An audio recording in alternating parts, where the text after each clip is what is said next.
ओम। आप सभी को सादर प्रणाम। आइए अपनी कक्षा का आरंभ करते हैं। परमपिता परमात्मा की महती अनुकंपा से हम सभी को एक उत्तम ग्रंथ पढ़ने का सौभाग्य प्राप्त हो रहा है। भावना। प्रभु, हम सभी जीवों को सदैव पिता की भांति, सर्वोत्तम पिता की भांति स्नेह, रक्षण प्रदान करने वाले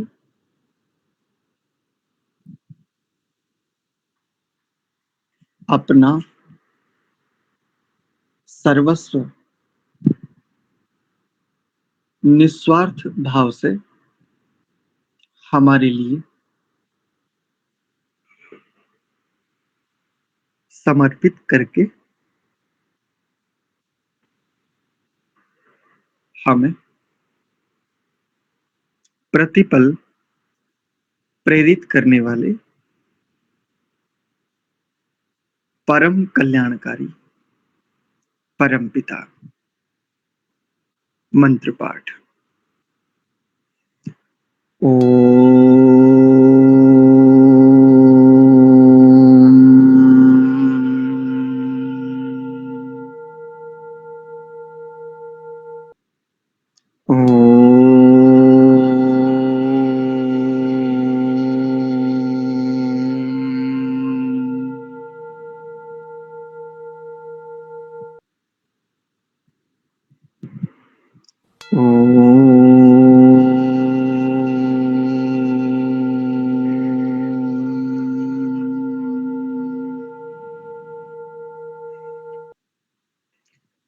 ओम सहना ववतु सहनौ भुनक्तु सह वीर्यं करवावहै तेजस्विनावधीतमस्तु मा विद्विषावहै। ओम शांति शांति शांति।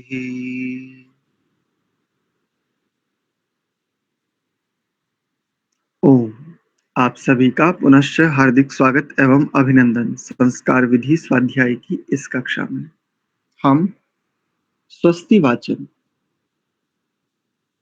प्रकरण के प्रथम मंत्र पर कल विचार कर रहे थे। हमने मिलकर उस मंत्र पर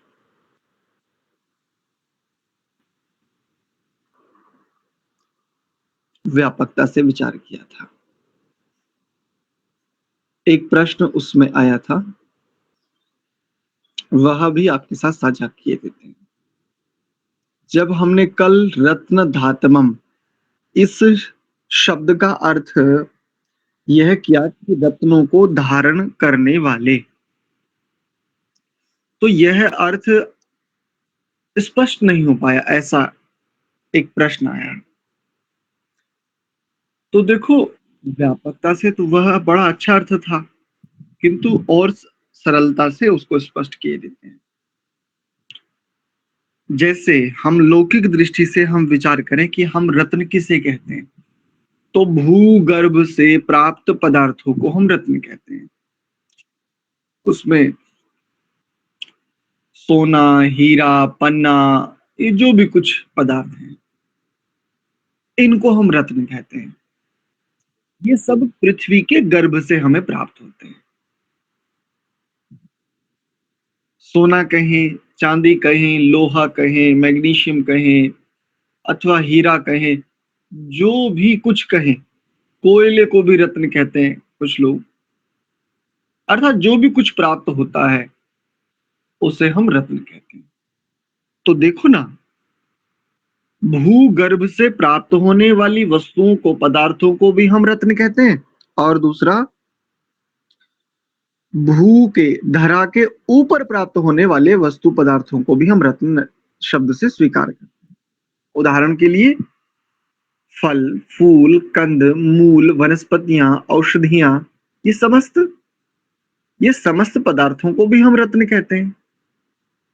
किंतु ये तो चूंकि हम इस पृथ्वी पर विद्यमान है, चूंकि हमारी दृष्टि बहुत एकदेशी है, बहुत संकुचित दृष्टि है, इसलिए हम केवल इस पृथ्वी के भी कुछ एक स्थान में प्राप्त पदार्थों को ही रत्न कह रहे हैं। किंतु कल जो अर्थ किया था, जो ऐसी पृथ्वियों की अनंत संख्याओं को, ऐसी अनंत पृथ्वियों को, ऐसे अनंत असंख्य सूर्य आदि पदार्थों को, समूचे अर्थों में कहें तो इस समूचे ब्रह्मांड को, जिसका और छोर आज तक वैज्ञानिक भी नहीं लगा पाए, जितना अनुसंधान, जितनी एडवांस टेक्नोलॉजी का प्रयोग करते हैं, वो कहते हैं जितना खोजते हैं उतना बढ़ता जाता है। अर्थात वर्तमान वैज्ञानिक भी इस बात को स्वीकार करने लगते हैं कि ये अनंत है, हम जितना खोजने का प्रयास करते हैं उससे कहीं अधिक गुना ये बढ़ता जाता है। ऐसा तो समूचे ब्रह्मांड में जो भी ग्रह उपग्रह आदि हैं, इसको हमने इसलिए कहा था इन रत्नों को धारण करने वाला। एक पृथ्वी कितना बड़ा रत्न है। हमारे पास यदि कोहिनूर नामक एक हीरा कहा जाता है, वो बड़ा मूल्यवान है, ऐसा कहते हैं। यदि किसी के पास कोहिनूर नामक हीरा हो तो उस व्यक्ति को बड़ा धनाढ्य व्यक्ति माना जाएगा। किंतु विचार कीजिए, ऐसे कोहिनूर आदि पदार्थों से युक्त ना जाने कितनी खदानें, कितनी पृथ्वियां, कितने ग्रह उपग्रह, गैलेक्सियां, आकाशगंगे कितनी हो सकती हैं। इस आधार पर कल हमने अर्थ देखा था जी। ठीक है, तो रत्न धातवम शब्द का व्यापक अर्थ हमने इसलिए पृथ्वी आदि उस रूप में कहा था।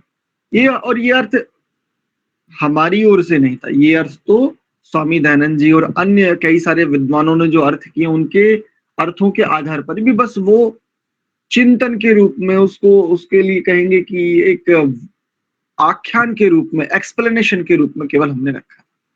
ठीक है, अगले मंत्र को देखते। स्वस्ति वाचन का द्वितीय मंत्र, स नः पितेव। यहां पर नः के बाद जो एक शब्द है पितेव, इस पकार के कारण ये जो नकार के उपरांत ये जो विसर्ग है न, इस पद में जो विसर्ग है, इस विसर्ग को उपध्मानीय हो जाता है। जैसे उपध्मानीय किसको कहते हैं, जब विसर्ग की ध्वनि परिवर्तित हो जाती है। विसर्ग के 4 भेद माने जाते हैं। तो नः पीतेव ऐसा भी पाठ प्राप्त है, और नः पितेव ऐसा भी पाठ प्राप्त होता है। यद्यपि हमने विसर्ग आदि के इस प्रयोग को हमने कक्षा में, हमने इस उच्चारण में सम्मिलित नहीं रखा, किंतु यदि संहिता पाठ आदि की दृष्टि से देखें तो न पितेव ये पाठ ही शुद्ध माना जाता है, किंतु विकल्प से न पितेव ऐसा पाठ भी कर लिया जाता है। सूनवेग्ने, सूनवेग ऐसा होगा, सूनवे अग्नि नहीं करेंगे। अवग्रह अकार का लोप हो गया वहां, ये जो अवग्रह का चिन्ह है, ये जो एस जैसा बना हुआ है, ये केवल साइन है, ये केवल सिंबल है, यह संकेत करने के लिए कि यहां आकार का लोप हुआ है, बस इतना।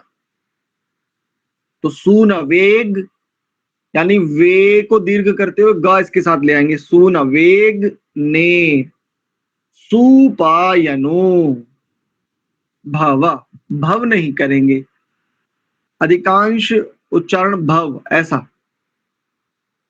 और अंतिम सच स्वा नः स्वस्तये, स्वस्तये ऐसा। बहुत सरल है, बस इसमें एक पद का ही ऐसा है जहां पर उच्चारण में त्रुटि होती है। सुनवेग में ऐसा। संहिता पाठ देख लीजिए, फिर आगे चलते हैं। ओम स नः पितेव सूनवेग्ने सुपायनो भव सचस्वानः स्वस्यये। एक बार आप सभी मिलकर इसका पाठ कीजिए। ओम तानः पितेव सूनवेग्ने सुपायनो भव सचस्वानः स्वस्यये।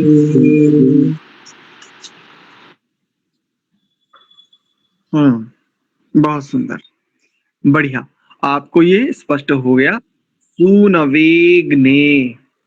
ठीक है, बस ये ध्यान रखिए, सदैव पहले भी कहा था, पुनः संकेत कर रहा हूं यदि कोई नए जुड़े हैं उनकी दृष्टि से, जहां पर भी ये अवग्रह का चिन्ह आ जावे, ये जो एस जैसा बना हुआ होता है, उससे पूर्व वाला जो स्वर है, जो अक्षर है, उसको दीर्घ करते हुए उच्चारण कीजिए, बिल्कुल शुद्ध उच्चारण आएगा। सूनवेग ने, ऐसा करेंगे तो बिल्कुल शुद्ध ही उच्चारण होगा।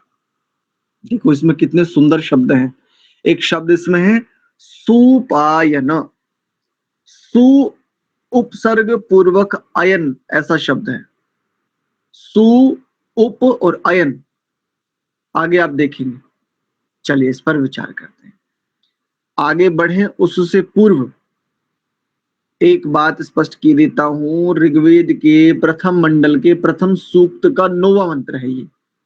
और जो कल हमने देखा था, अग्निमीळे पुरोहितं यज्ञस्य देवमृत्युजं होतारं रत्नधातमं, यह ऋग्वेद के प्रथम मंडल के प्रथम सूक्त का प्रथम ही मंत्र है, यानी ऋग्वेद का प्रथम मंत्र है। कुछ प्रश्न भी आए थे कल, एक ऑडियो के रूप में 3 प्रश्न हमें प्राप्त हुए थे। एक श्रीमान जी संभवतः बीकानेर से, कहीं राजस्थान से जुड़ते हैं, तो उन प्रश्नों के समाधान के रूप में भी कक्षा के अंत में विचार करेंगे। उनके प्रश्नों के उत्तर भी कक्षा के अंत में रखेंगे। आइए इसके शब्दार्थ पर विचार करते हुए और देखते हैं कि हम कैसे सुपायन हो सकते हैं, कैसे हम मंत्र में समाहित हो सकते हैं। मंत्रोपासना, मंत्र से उपासना, आइए देखते हैं। सह, सह कहा तो देखो, ऊपर के 8 मंत्रों में जिसके लिए अलग अलग विशेषणों से प्रयोग किया आ रहा, प्रयोग करते हुए आ रहे, जिससे जिसको प्रथम ही, यदि हम स्वस्तिवाचन की दृष्टि से कहें तो इससे पूर्व यानी प्रथम मंत्र, और ऋग्वेद की दृष्टि से कहें तो इससे पूर्व 8 मंत्रों में जिसके लिए अलग अलग विशेषणों का प्रयोग किया गया। जैसे स्वस्तिवाचन की दृष्टि से कहें तो जिसको अग्नि, जिसको पुरोहित, जिसको होता, जिसको ऋत्विज नाम से जाना ऊपर वाले मंत्र में, उसी को यहाँ सह, वही जिसको हमने ऊपर पुरोहित, होता, ऋत्विज और अग्नि के नाम से जाना था। सह अग्ने, हे प्रकाश स्वरूप प्रभु। प्रकाश स्वरूप अर्थात, प्रकाश का अर्थ 2 अर्थ लेते हैं प्रकाश के। एक प्रकाश का अर्थ हम लेते हैं जो भौतिक स्थूल पदार्थों को देखने में, चक्षुओं से प्रत्यक्ष करने में सहयोग प्रदान करता है, जिसे हम लाइट इस आंगल शब्द से, आंगल भाषा के शब्द से भी जानते हैं। एक तो इसे भी प्रकाश शब्द से कहा जाता है। एक बोध, जैसे एक ग्रंथ आप जानते हैं, पढ़ते हैं, सत्यार्थ प्रकाश, सत्य अर्थ का प्रकाश, अगर इसका पदच्छेद करें तो। अब प्रकाश का मतलब क्या, लाइट लिया जावे यहां, तो यहां पर क्या लेना होगा, सत्य अर्थ का बोधक। जो सत्य अर्थ का बोधक है वह है सत्यार्थ प्रकाश, ऐसे। अथवा सत्य अर्थ का बोध कराने वाला जो ग्रंथ होगा उसे सत्यार्थ प्रकाश कहेंगे। तो यहां पर प्रकाश स्वरूप का अर्थ बोध, बोधक, अथवा दूसरे शब्द में कहें तो बुद्ध, जो स्वयं, और बुद्ध भी कैसा है, हम भी, आत्मा, ये जो अल्पज्य पुरुष है इसको, इसकी भी बुद्ध संज्ञा है, किंतु ये बुद्ध कैसा होता है, ये नैमित्तिक बुद्ध है, ये निमित्त से बुद्ध स्थिति को प्राप्त होता है और बुद्ध भी हो जाता है। उसी निमित्त से। किंतु परमात्मा के विषय में कहें तो वो कैसे अग्नि है, उनकी सर्वज्ञता कैसी है, उनकी उनकी बौद्ध गम्यता कैसी है, सदैव एक रस, शाश्वत, सनातन है। ऐसे प्रकाश स्वरूप, ऐसे बोध स्वरूप, ऐसे स्वतः प्रमाण। परमात्मा को जानने के लिए किसी अन्य प्रमाण की आवश्यकता नहीं होती। परमात्मा संसार के समस्त पदार्थों को भी प्रकाशित करने में स्वयं समर्थ है और अपने स्वरूप को प्रकाशित करने में भी स्वयं समर्थ है। इसलिए परमात्मा को अग्नि इस नाम से भी जाना जाता है अथवा स्वप्रकाश स्वरूप इसलिए भी कहा जाता है, क्योंकि समस्त पदार्थों को प्रकाशित करने वाले यानी दिखाने वाले, बोध कराने वाले, उपस्थित करने वाले, समझा देने वाले, ऐसा इतने अर्थ लेंगे। ये स्वयं को विषय में भी परमात्मा स्वयं को प्रकाशित करने के लिए, बोध कराने के लिए, उपस्थित करने के लिए, समझाने के लिए, ऐसे भी इन सब के लिए भी स्वयं समर्थ है और समस्त पदार्थों के लिए भी स्वयं समर्थ। ऐसा न, हाँ, अस्मभ्यम एक शब्द का प्रयोग करते हैं, अस्माकम, यहां पर बहुवचन में प्रयोग होगा। अस्मभ्यम हम सभी के लिए। कैसे हैं? तो देखो आगे कितना सुंदर शब्द है। तो देखिए क्या कह रहे हैं, ना अस्मभ्यम हम सभी के लिए। कैसे हैं? पिता इव, पितेव, पदच्छेद करेंगे तो पिता व, पिता के समान है। और कैसे पिता के समान है? तो देखो आगे देखते हैं। नहीं नहीं नहीं नहीं, एक हमने एक स्थिति छोड़ दी, सुपायन। हाँ, सुपायन हो जाइए हमारे लिए। अब सुपायन किसे कहते हैं? तो देखो क्या कह रहे हैं, सु उप आयन। हाँ, इसे कहते हैं सुपायन। उत्तम भोग्य पदार्थों को देने वाले। यहां पर इन्होंने ये एक सामान्य अर्थ किया। उत्तम भोग्य पदार्थों के दाता को सुपायन कहेंगे। अब उत्तम भोग्य पदार्थ कैसे? तो देखो, जीव की भोक्ता संज्ञा भी है, जीव कर्ता होते हुए भोक्ता भी है। परमात्मा केवल करता है, परमात्मा केवल करता है, जीवात्मा भोक्ता है। और प्रकृति न करता है न भोगता है। ये कैसा है? ये प्रवाह से चलता है। प्रकृति जिसे हम सृष्टि शब्द से भी स्वीकार करते हैं, ये ना तो करता है और ना ही ये भोगता है। तो परमात्मा करता होते हुए भोगता नहीं है और जीवात्मा करता भी है और भोगता भी। इसलिए जीवात्मा के विषय में एक बात कही जाती है, स्वतंत्र कर्ता। ठीक है, ये आपको स्पष्ट हो गया होगा। तो सुपायन शब्द का यहां इन्होंने अर्थ किया उत्तम भोग्य पदार्थ। अब भोग्य पदार्थ किनको कहें, ये प्रश्न आता है। किसको भोग्य पदार्थ स्वीकार किया जावे, हम किसे माने? आइए इसको भी देख लेते हैं एक बार हम। उत्तम भोग्य पदार्थ हम किसको स्वीकार करें? तो देखो, जैसे पिता होता है, पिता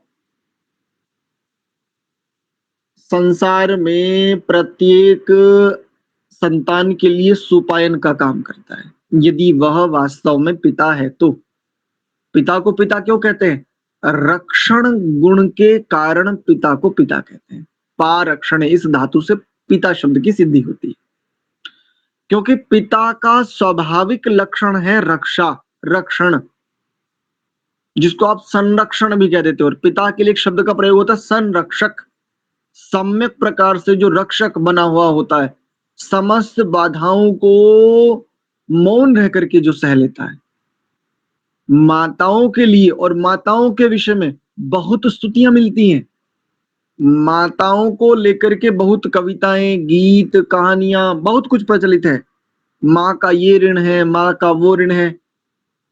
पिता के विषय में एक शब्द नहीं मिलता। और देखे तो पिता की भूमिका जो है ना, वो माँ नहीं निभा सकती। और माँ भी जो भूमिका निभा रही होती है, उसके पीछे पिता का बहुत बड़ा श्रेय होता है, उसके पीछे पिता का बहुत बड़ा तप होता है, बहुत परिश्रम होता है।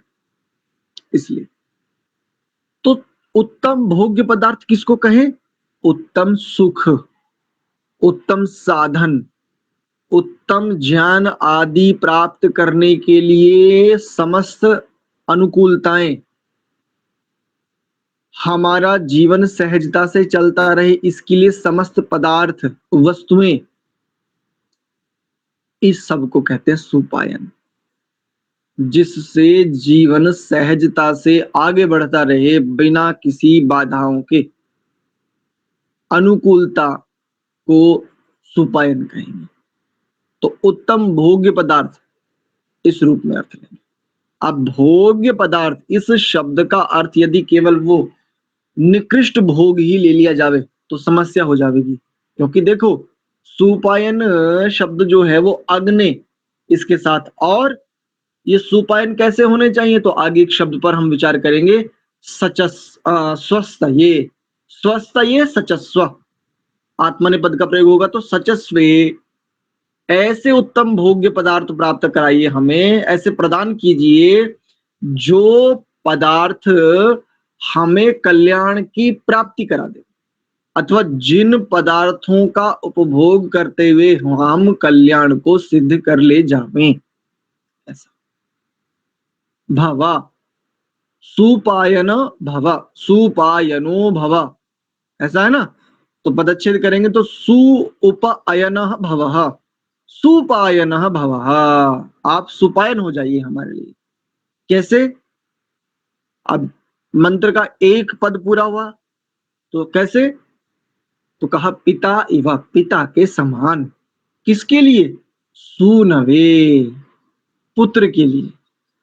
पुत्र का तात्पर्य यहाँ संतान, पुत्र से यहाँ संतान अर्थ लेंगे। पुत्र का तात्पर्य वो लड़का और लड़की, और ये देखो वेद ने भी केवल लड़कों के लिए कहा है, लड़की के लिए तो वेद ने भी नहीं कहा, और ऐसा ऐसे कुछ तर्क दे करके बहुत सारे स्थानों पर कन्याओं को भ्रूण स्थिति में उनको समाप्त करा दिया जाता है। तो पुत्र शब्द जैसे जैसे पुरुष शब्द कह देने मात्र से स्त्री और पुरुष दोनों को स्वीकार किया जाता है, वैसे ही वेद के पुत्र शब्द से पुत्र और पुत्री दोनों का ग्रहण किया जाता है। जैसे वेद में यदि कहीं पर यजमान कह दिया जावे तो यजमान कह देने का अर्थ हम सीधा क्या लेते हैं? यजमान का तात्पर्य दोनों, दोनों गृहस्थी अर्थात पति पत्नी, अर्थात जो भार्या और उनके स्वामी हैं, ये दोनों। तो ठीक ऐसे ही पुत्र शब्द से पुत्री का ग्रहण स्वयं हो जाता है। जैसे सामान्य एक बात कहता हूं आपको और अच्छे से स्पष्ट होगा, जैसे आकार कह देने से दीर्घ आकार का भी ग्रहण स्वयं हो जाता है, जैसे केवल ह्रस्व इकार कह देने से दीर्घ ईकार का भी ग्रहण स्वयं हो जाता है।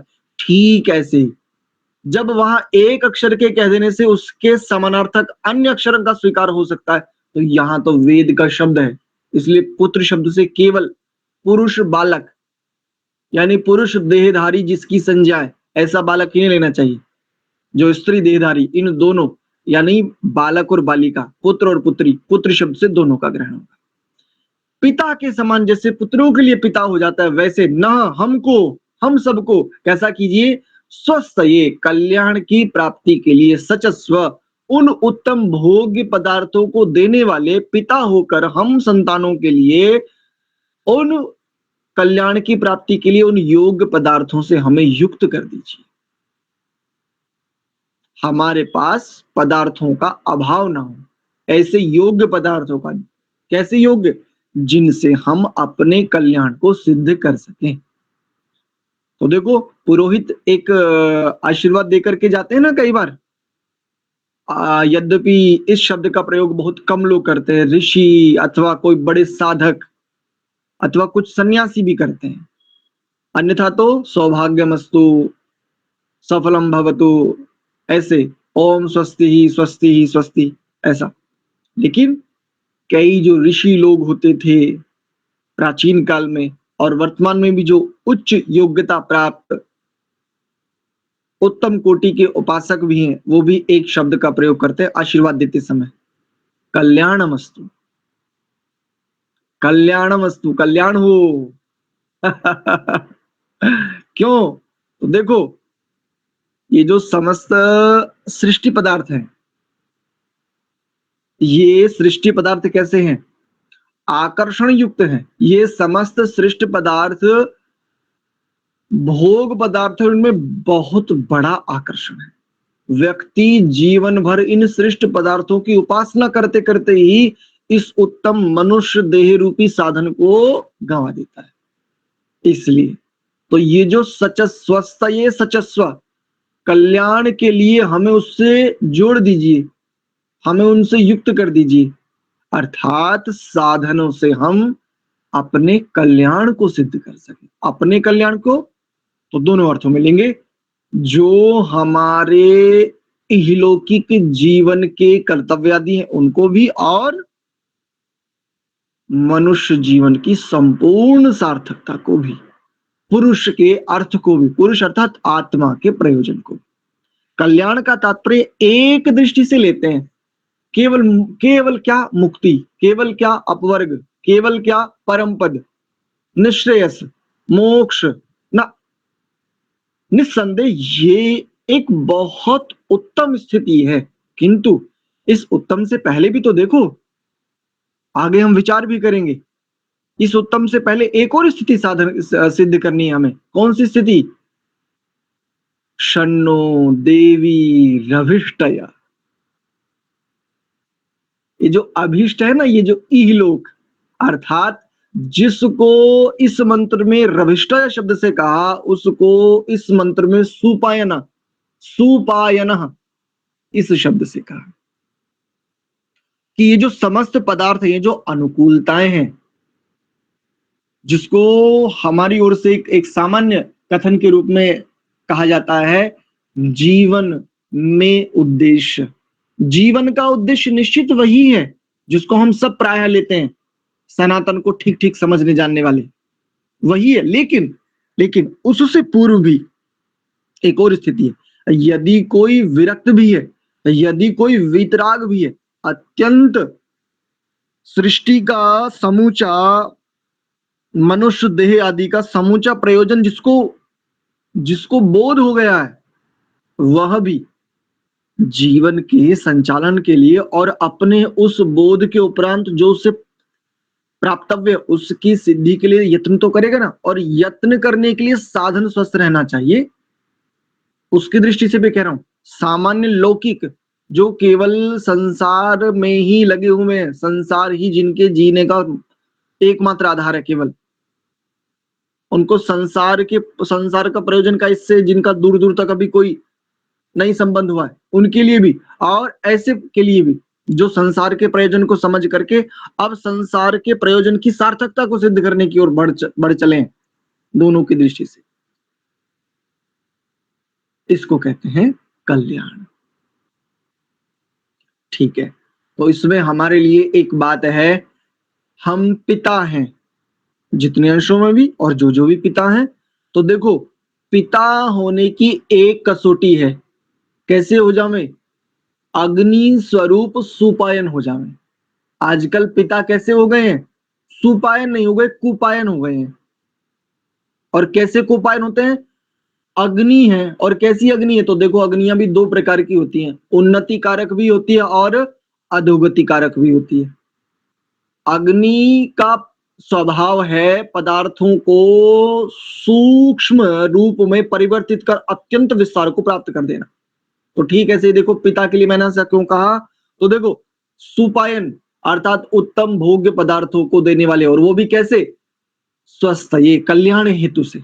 लेकिन आजकल पिता क्या करते हैं? गलतियां हो जाती हैं। नाम जानते हैं? किसी को पता है किसके लिए कहा? चलो जिनको स्पष्ट हो गया वो समझें, और जिनको मुलायम सिंह ने कहा था जी। बस, यानी एक स्त्री की अस्मिता को, एक हम मेरे देश की बेटी की अस्मिता को रोंदने के उपरांत एक पिता कहता है लड़के हैं, गलतियां हो जाया करती हैं। किसी के विषय में अपशब्दों का प्रयोग ठीक नहीं होता, किंतु प्रतिकार रूप में एक बात तो कही जाती है, ये गलती तेरे साथ हो जाती तो पता नहीं चलता उसका, और हो सकता है उसके पूरे कुटुंब का पता नहीं चलता कहां गए। अस्तु। और दूसरे अर्थ में देखें तो आज पिता अपने बच्चों को सुख के साधन इतनी प्रचुरता में देने का प्रयत्न कर रहे हैं कि उनके जीवन में तप, सहनशीलता नाम की कोई स्थिति नहीं है। सावधान हो जाइए और कम से कम इस बात को सब तक अवश्य पहुंचाइए, आने वाला समय बहुत क्रूर आ रहा है। इतना क्रूर आ रहा है कि क्रूरता भी शर्मा जाएगी। इसलिए अपने अपने बालकों, अपनी अपनी बालिकाओं को तनिक अब सहनशीलता सिखाइए। उनके भीतर एक योद्धा को भी आधान करना आरंभ कर दीजिए। आज छोटी सी प्रतिकूलता से बिलख जाते हैं, ऐसी सुपाइन बने हुए पिता अपनी संतानों के लिए, लेकिन विचार करके देखो, चहु और रक्त स्नान करती हुई चहु और एक बहुत बड़ी भगदड़, ऐसे समय में जो तुम ये सुपाइन बने हुए हो ना, विचार कर देखो। कल्याण प्रयोजन, और कल्याण किसमें है? यदि जीवन में तप नहीं है, यदि जीवन में सहनशीलता नहीं है, किसके लिए? कल्याण के लिए। तप का तात्पर्य आजकल समाज में एक और दूसरे अर्थों में भी व्यापक है। मैं उस तप की बात नहीं कर रहा, मैं तप को कह रहा हूं तपो द्वंद्व सहनमिति, जिसको महर्षि पतंजलि द्वंद्वों का सहन कहते हैं। द्वंद्वों का सहन किमर्थम? तो द्वंद्वों का सहन कल्याणार्थम, कल्याणार्थम द्वंद्व सहनमिति तपः, इसको कह रहा हूं। तो बस हमें क्या हो जाना है? हमें पिता हो जाना है। और देखो, पिता शब्द का अर्थ होता है रक्षक। जो स्वयं का रक्षक हो गया वो पिता हो गया, अब चाहे उसकी संतति हो अथवा ना हो। एक सन्यासी को जो पिता रूप में स्वीकार किया जाता है, जानते हो क्यों? इसीलिए क्योंकि स्वयं का जो रक्षक हो गया है वो संसार के लिए वास्तव में पिता का ही काम करता है। अपनी संतानों की समस्त अनुचित क्रियाएं, चेष्टाओं को सहजता से सहन कर उन्हें सदैव सुपथ पर लाने के लिए जो प्रयत्नशील है, इसको पिता कहते हैं। बस हमें यही हो जाना है, हमें इतना ही हो जाने की आवश्यकता है। हम पिता हैं, प्रत्येक व्यक्ति अपने आप में पिता, प्रत्येक पुरुष अर्थात एक देशी आत्मा, ये अपने आप में पिता ही है। बस सिद्ध करने की आवश्यकता है। संसार में कुछ भी स्थिति अप्राप्त नहीं है। सबको, प्रत्येक आत्मा को, प्रत्येक एक देशी अल्पज्ञ पुरुष को प्रत्येक वस्तु स्थिति प्राप्त है, बस उसे सिद्ध करना है। बस इसको यूं कहिए, आपके पास आटा भी है, जल भी है, विधि भी आपको ज्ञात है, और समस्त साधारण कारण आदि सब कुछ उपलब्ध है। आपने रोटियां सिद्ध करनी है मात्र। ठीक ऐसे ही हम सबके योगी होने के लिए जो चाहिए सब कुछ प्राप्त है, सिद्ध करना है। समाधि, समाधि जिसको हम दिवा स्वप्न भी सब देखते हैं, दिवा स्वप्न की तरह हम स्वीकार करते हैं। समाधि को कोई पृथक वस्तु नहीं है, वो सब स्थिति और चित्त में वह सब विद्यमानता है, बस उसे सिद्ध करना है, बस ये। तो पिता कैसा हो जाना है? अग्नि स्वरूप। और कैसी अग्नि? तो अग्नि के विषय में मैंने कहा था कि ये अग्नि अधोगति का कारण भी बनती है। अग्नि में आप उत्तम पदार्थों को डाले तो इसका काम है दहन करना, विस्तार करना। उत्तम पदार्थों को सूक्ष्म करके चारों ओर फैला देगी, और वहीं कुछ ऐसे पदार्थों को डाल दीजिए, उनको भी सूक्ष्म करके चारों ओर फैला देगी। तो पिता को अग्नि तो बनना है, तपाना तो है अपने बालकों को, लेकिन ऐसे नहीं तपाना कि उनके जीवन में दोष बढ़ते चले जाएं, उनके जीवन की दुर्गंध को हम, लड़के हैं गलतियां हो जाती हैं, ऐसे पिता ना बने, ऐसे अग्नि ना बने। अग्नि अग्रणी भवति इति अग्नि, जो अग्रणी होता है उसे अग्नि कहते हैं। और ये जो जिनके विषय में ये कथन मैंने किया, जिन्होंने ये कहा था कि लड़के हैं गलती हो जाती है, ये अग्रणी ही थे, समाज के अग्रणी थे, और बहुत बड़े समाज के अग्रणी थे। तो अग्रणी को अग्नि कहा जाता है।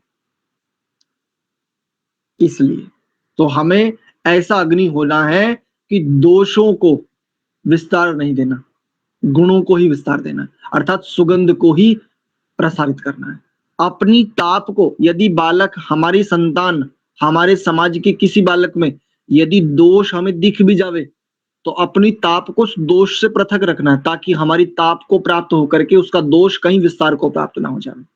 ये और कैसा होना है? सुपायन। सब कुछ पिता का, सब कुछ माता का सर्वस्व, अर्थात माता और पिता दोनों का सर्वस्व अपनी संतानों के लिए ही होता है, ये लोक में कथन है और इसको लौकिक दृष्टि से हम भी स्वीकार करते हैं। किंतु ध्यान रखिए, कहीं आपकी संपत्तियां, कहीं आपका ये सर्वस्व अगर आपके संतान का पतन का यदि कारण बन गया, तो देखो आपने परिश्रम से जो अर्जित किया है उससे आपका पाप कर्माशय बनेगा, उससे आपका जो संचित होगा वो पाप कर्माशय संचित होगा। एक बात कह करके बस विराम देते हैं। एक बात कही जाती है, कुपुत्रों का धन संचय और सुपुत्रों का धन संचय। यदि कुपुत्र है तो धन का संचय किस लिए करना? धन आदि पदार्थों का संचय अर्थात संरक्षण किस लिए करना?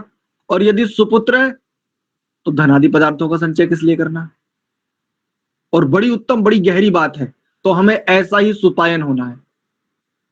यदि कुपुत्र है तो धन की बर्बादी स्वाभाविक है।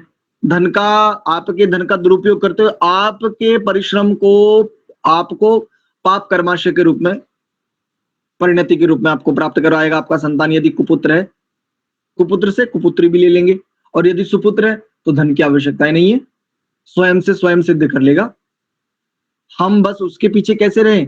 पिता की भांति एक सपोर्टर के रूप में, एक बैकबोन जिसे कहते हैं। तो पिता प्रत्येक संतान की बैकबोन होता है। बस इतना ही। और संक्षेप में एक अर्थ कर देते हैं इसका, जैसा कि कल भी कहा था कि आचार्य जी एक संक्षेप में भी अर्थ किया बता दिया करें। तो देखो भावार्थ के रूप में इन्होंने कहा है, आप हमारे लिए उसी प्रकार सुपायन अर्थात सुगमता से जिसके पास जाया जा सके।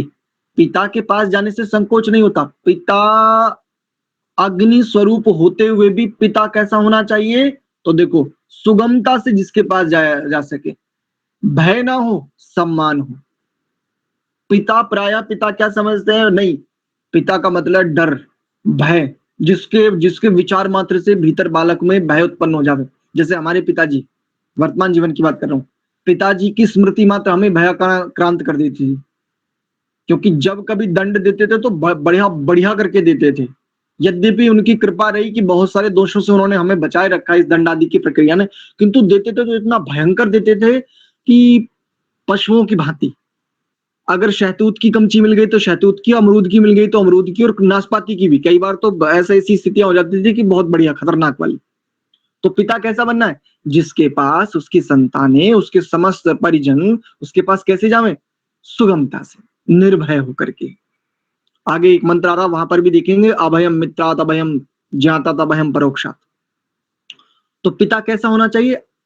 अभय, निर्भय, और जो स्वयं निर्भय होता है उसके पास आकर के समस्त भयों की, समस्त भय की निवृत्ति हो जाती है। ऐसे जैसे पिता के पास पुत्र अपनी प्रार्थना लेकर झट से बिना झिझक के चला जाता है, हम आपके द्वारा दिए गए पदार्थों से स्वस्थ ये कल्याण को प्राप्त हो, उनका अपनी भलाई के लिए उपयोग करें।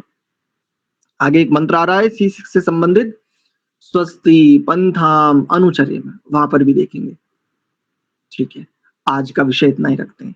तो आपके प्रश्नों को लें उससे पूर्व एक श्रीमान जी ने हमें ऑडियो के रूप में 3 प्रश्न भेजे थे। पहला प्रश्न है इनका, वेद स्वतः प्रमाण है कैसे?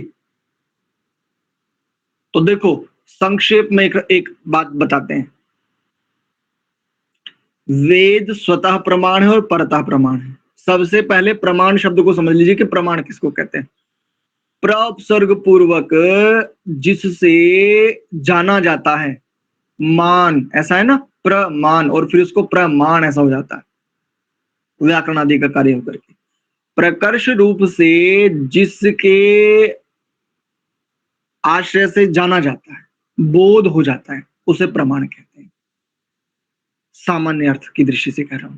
जैसे जैसे उदाहरण के लिए,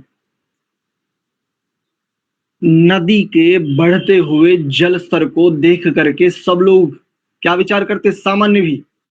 इसका अर्थ है पीछे कहीं वर्षा हुई। ये कैसा प्रमाण है? ये अनुमान प्रमाण है। बेटा किसका है जी? मैं अपने पिताजी का नाम बताता हूं या बच्चे से पूछते हैं बेटा किसका है, तो वो बताता है कि जी उनका हूं। ये प्रमाण है। कौन सा प्रमाण है? ये शब्द प्रमाण है।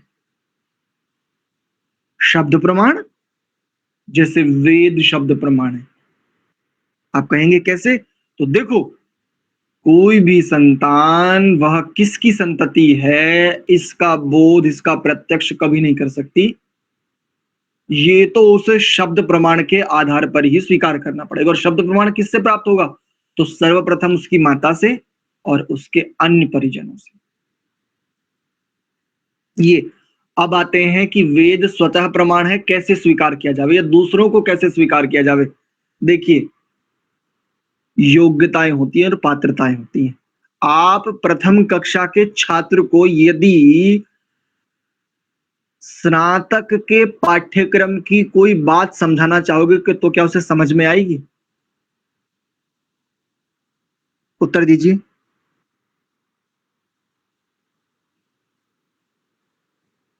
नहीं।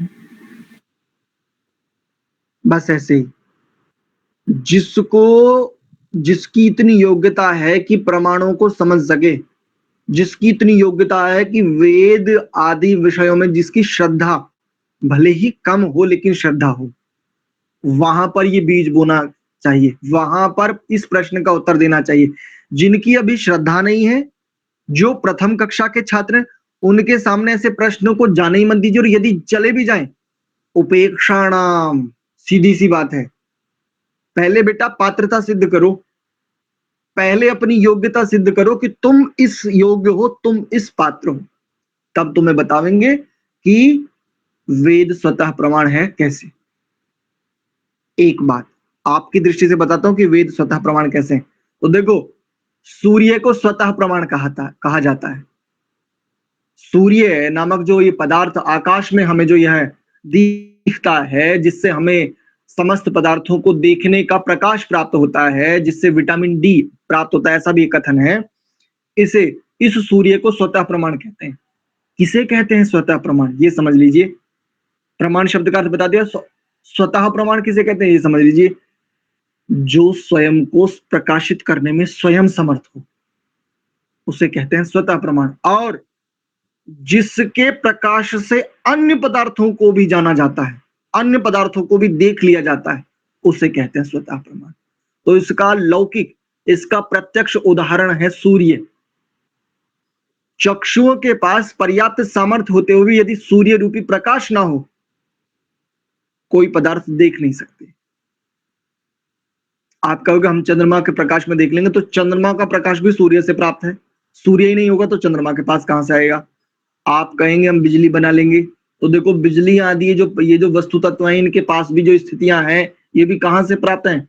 तो इसका अगर आदि एकदम अनुसंधान करते करते करते चले जाएंगे तो अंत में कहां पहुंचेंगे? आदि स्रोत सूर्य ही को ही पाएंगे। ठीक ऐसे ही वेद को वेद को प्रकाशित करने वाला वेद स्वयं ही, और संसार के, प्रकृति के, जीव के, परमात्मा के, इन समस्त वस्तुओं के, पदार्थों के विषय में ठीक ठीक बोध कराने वाला भी वेद ही है। इसलिए वेद को स्वतः प्रमाण कहते हैं। कोई कहे कैसे? तो सामान्य कोई संसार में आज देख लो, एक छोटा सा मोबाइल भी बनाया जाता तो उसके पास उसके साथ एक बुकलेट दी जाती है, एक छोटी सी बुक दी जाती है, पुस्तिका दी जाती है, जिसको विवरण पुस्तिका भी कहते हैं। और उस विवरण पुस्तिका में उसके संचालन अर्थात विधि और निषेध दो का संकलन होता है। बस जिसने इतना बुद्धिमान मनुष्य बनाया हो, जिसने सारी सृष्टि इतनी उत्तमता से बनाई हो, क्या उसे इतनी समझ नहीं थी कि इसके लिए विधि और निषेध क्या है, यह भी इसे चाहिए?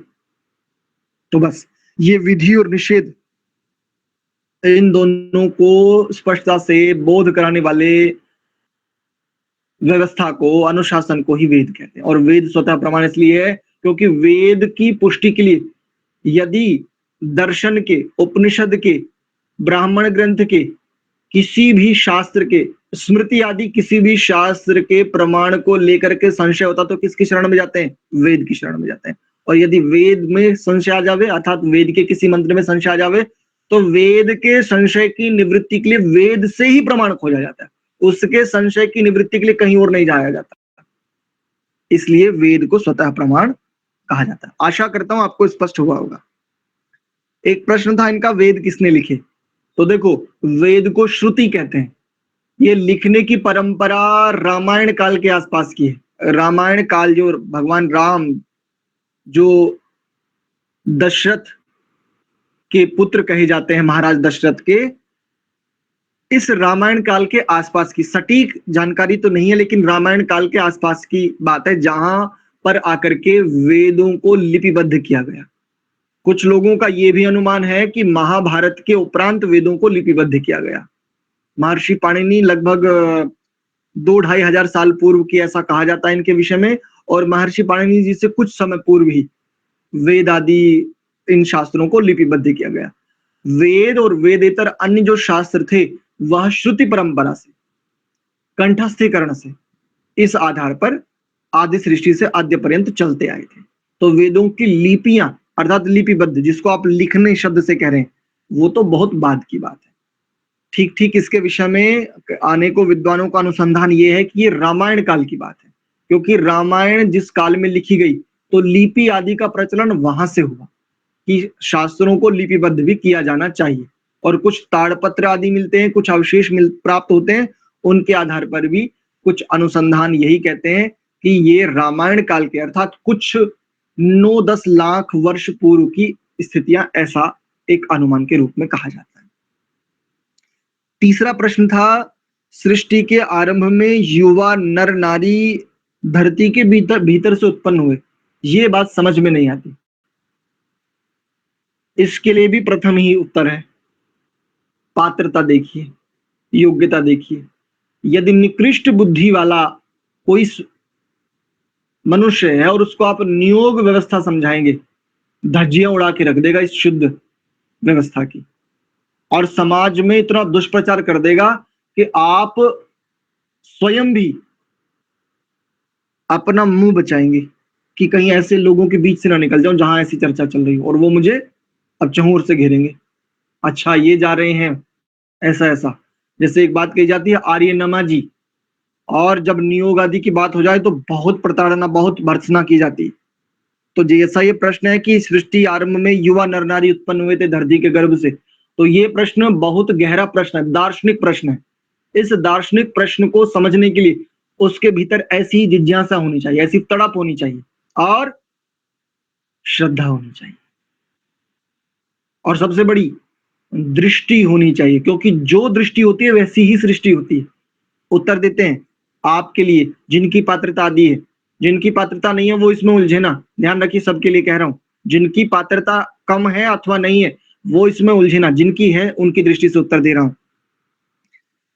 देखो, जैसे वर्तमान में माता के गर्भ से शिशु जन्म लेते हैं इस मैथुनी सृष्टि में, तो शिशु के लालन पालन संरक्षण के लिए माता चाहिए, पिता चाहिए, व्यवस्थाएं चाहिए। दार्शनिक प्रश्न क्यों का समझ में आ जाएगा एक ही पंक्ति में। किंतु विचार कीजिए, सृष्टि में एक भी मनुष्य उपस्थित नहीं है, क्योंकि अभी सृष्टि बनी है सबसे पहले, और सृष्टि बनने के बाद अब मान लीजिए यदि शिशु उत्पन्न किए जावे, शिशु छोटे बच्चे उत्पन्न किए जावे धरती के गर्भ से। अभी आप कहें धरती के गर्भ से कैसे हो सकते हैं, तो जो माता का गर्भ भी कैसा है, धरती तो है, माता की एक संज्ञा क्या है, धरा, पृथ्वी। ठीक है, तो माता के गर्भ में जिस प्रकार से प्रभु मानव शरीर का निर्माण कर सकते हैं, तो धरती के गर्भ में नहीं हो सकता क्या? बिल्कुल हो सकता है। और क्यों हो सकता है आज? अब ये प्रश्न आता है कि क्यों आज क्यों नहीं होता, तो देखो, यथायोग्य व्यवहार समझो। सृष्टि जब आरंभ होती है, कोई भी सर्गारंभ होता है, तो सर्गारंभ में सृष्टि के संचालन उपभोग आदि के लिए प्रथम तो मनुष्य चाहिए ना, और वो मनुष्य यदि शिशु उत्पन्न किए जाएंगे, कौन तो उनकी रक्षा करेगा, कौन उनका लालन पालन करेगा, कौन उसको उनको स्तनपान आदि उनकी उनकी शुद्धि आदि उस रूप में करेगा, क्योंकि मनुष्य तो कोई उत्पन्न है नहीं, कोई विद्यमान नहीं है। अच्छा, यदि कहें कि बूढ़े उत्पन्न किए जाएंगे तो बूढ़ों में वो सामर्थ्य नहीं रहता कि आगे सृष्टि के प्रयोजन को सिद्ध कर सके, अर्थात सृष्टि को चला सके, सृष्टि क्रम में अपना योगदान दे सके। तो कैसे होने चाहिए? जहां से अमैथुन सृष्टि अर्थात धरती के गर्भ में, धरती में ही ऐसी व्यवस्थाएं परमात्मा के द्वारा निर्मित की जाती हैं जहां जीवों को देह प्राप्त होता है, मनुष्य देह, और वह देह तब तक भूगर्भ में ही उपस्थित रहता। वहां पर ऐसी स्थितियां बना देते हैं प्रभु परमात्मा, वहां पर उनका जीवन संचालित होता रहता है।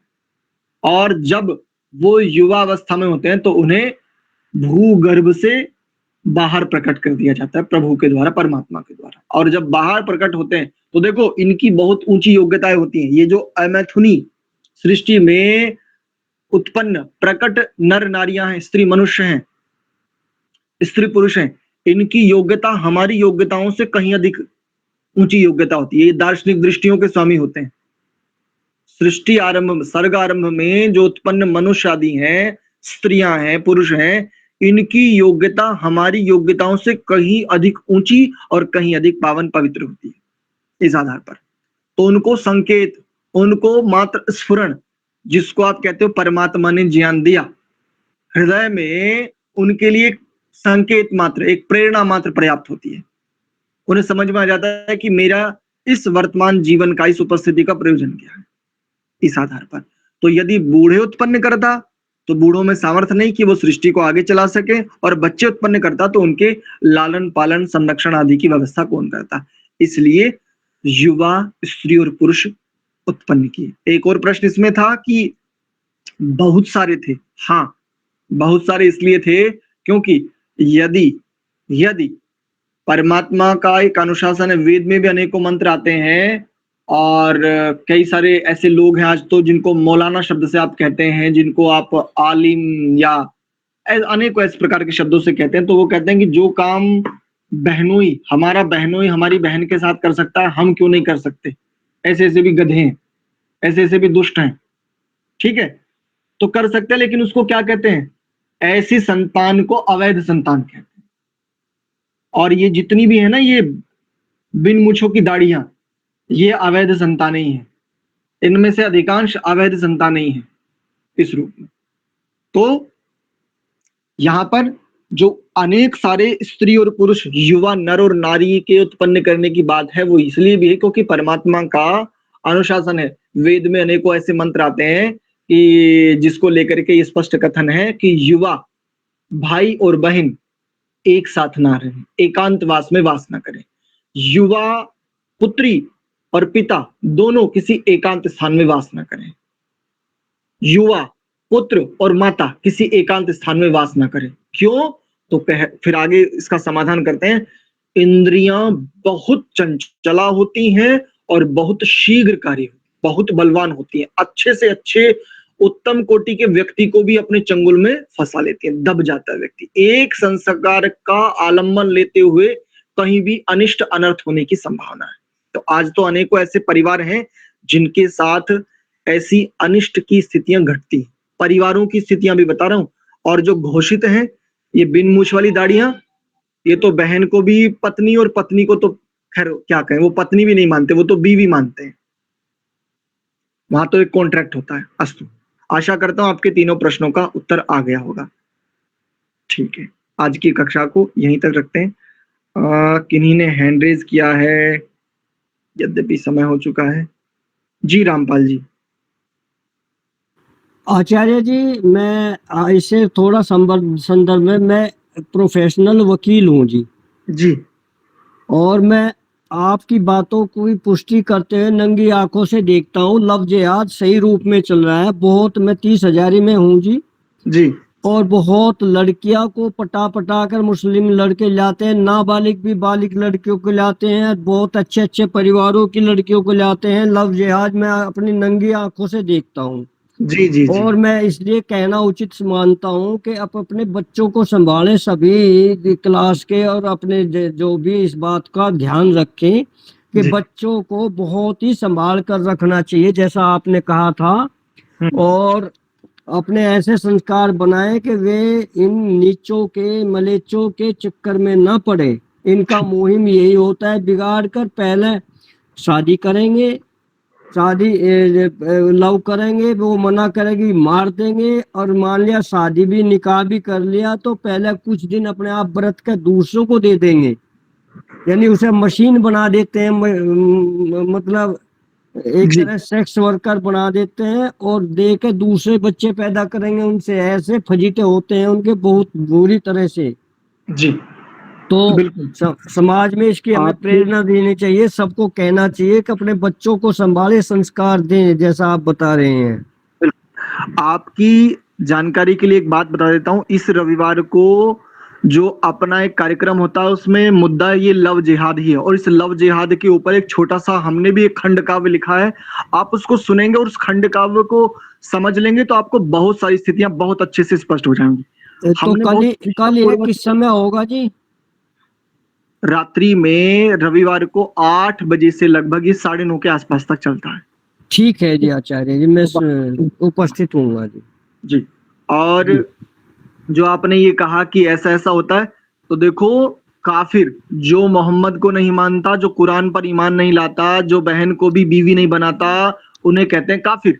और काफिरों का समस्त, काफिरों की गर्दनें कत्ल के लिए वाजिबुल कत्ल है, और काफिरों का माल अर्थात स्त्रियां, घर, संपत्ति माले गनीमत है, और माले गनीमत का उपभोग करने वाला मुजाहिद कहा जाता है, और मुजाहिद को जन्नत मिलती है।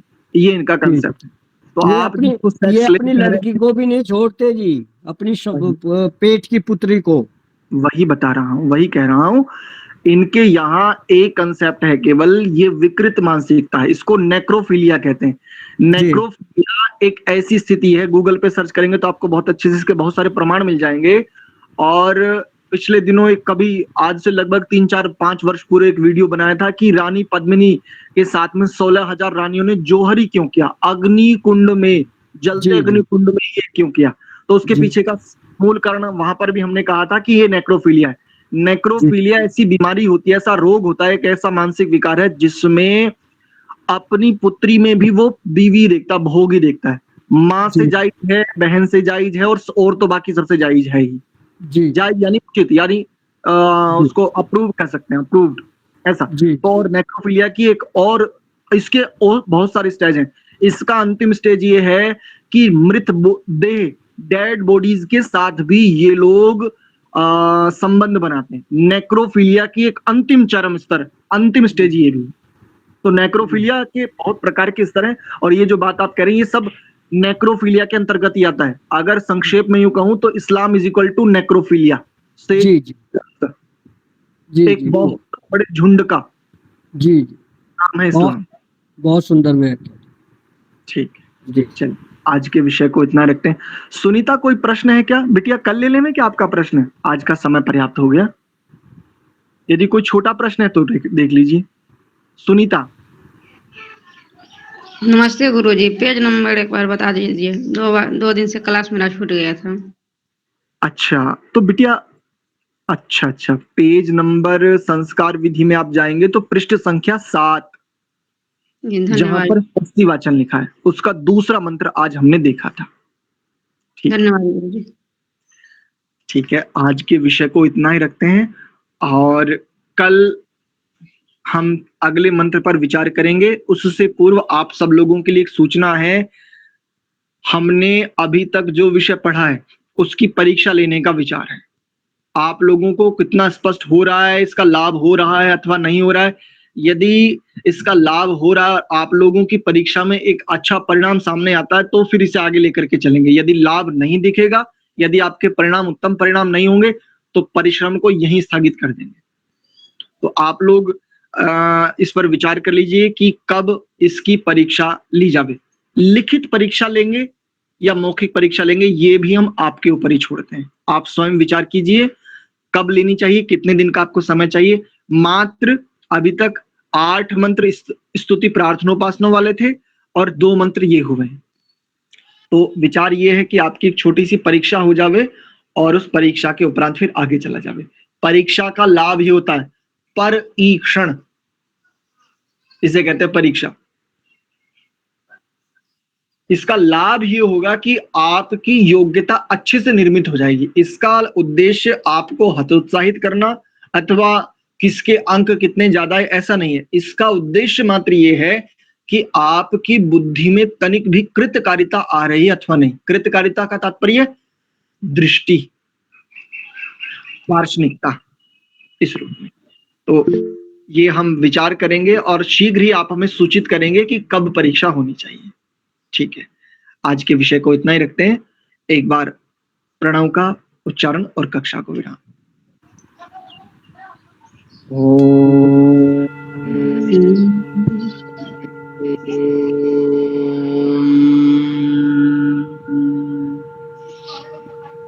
शांत शांत। आप सभी को बहुत बहुत धन्यवाद। सर्वेभ्यो नमः। आचार्य जी प्रणाम।